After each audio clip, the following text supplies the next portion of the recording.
Shalom dan selamat pergantian hari bagi kita semua. Marilah teman-teman di hari yang baru ini kita kembali merenungkan kebenaran firman Tuhan. Renungan kita pada petang hari ini diambil dari buku Testimonies for the Church, volume 1, halaman 502, paragraf yang pertama. Di sana dikatakan, firman Kristus lebih berharga daripada pendapat para dokter di dunia ini. Teman-teman sekalian, kita harus menerima apa yang Tuhan katakan melalui kutipan ini. Sekali lagi dikatakan bahwa firman Kristus itu lebih berharga daripada pendapat para dokter di dunia ini. Teman-teman sekalian, izinkanlah saya pada hari ini untuk membagikan dua studi yang akan mengungkapkan bahwa memang sebenarnya kita tidak bisa menyerahkan seluruh kesehatan kita pada tangan dokter dunia.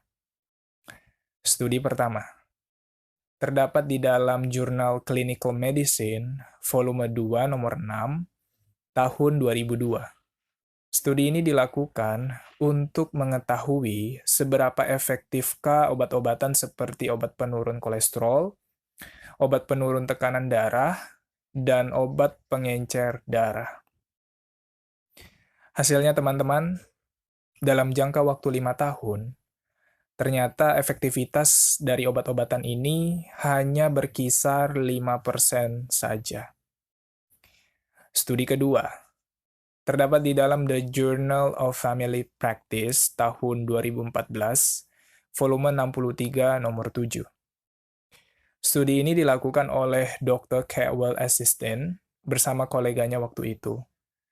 Dr. Caldwell adalah seorang bedah jantung populer di Amerika, dan dia melakukan studi ini untuk mengetahui seberapa efektifkah pola makan nabati, yaitu pola makan yang terdiri dari sayuran, buah-buahan, biji-bijian, kacang-kacangan, dalam menurunkan kolesterol dalam tubuh.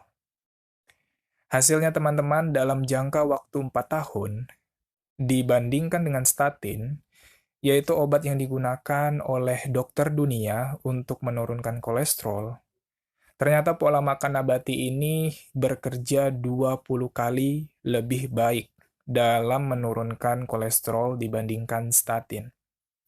60% lebih efektif dalam menurunkan kolesterol dibandingkan statin.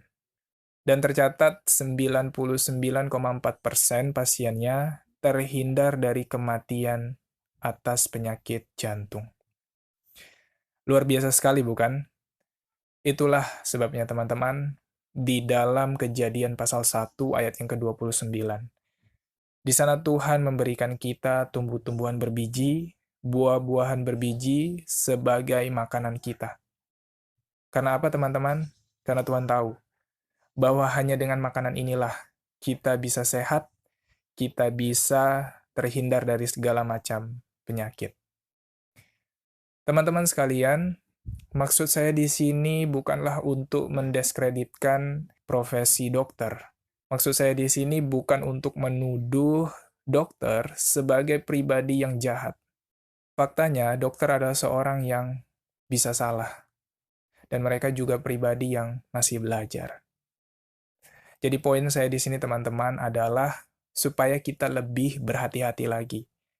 Supaya kita lebih berhikmat lagi ketika kita mau menyerahkan seluruh kesehatan kita pada tangan dokter dunia.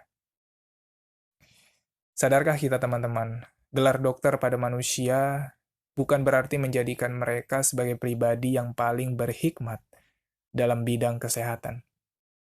Gelar dokter pada manusia bukan berarti menjadikan mereka sebagai pribadi yang tidak pernah salah. Sebab itu teman-teman, marilah kita datang kepada Tuhan dan hanya meminta hikmat daripada Dia yang tidak pernah salah. Di dalam Mazmur, pasal yang ke-107 ayat yang ke-20, di sana dikatakan, disampaikannya firman-Nya dan disembuhkannya mereka. Teman-teman, hanya Tuhanlah yang menyembuhkan kita. Tetapi Dia menyembuhkan kita melalui cara-cara yang diberkati, melalui cara-cara yang disetujui oleh sorga. Kiranya renungan kita pada petang hari ini setidaknya dapat mengubah mindset kita, bahwa sebenarnya kita tidak bisa menyerahkan seluruh kesehatan kita pada tangan dokter dunia. Tetapi biarlah kita menggali lagi apa yang dikatakan Tuhan melalui firman-Nya. Kita membaca lagi nasihat-nasihat yang terdapat dalam buku Roh Nubuat. Dan biarlah teman-teman, kita menanyakan pendapat Kristus sebelum kita menanyakan pendapat dokter dunia. Selamat pergantian hari, dan Tuhan memberkati kita semua. Amin.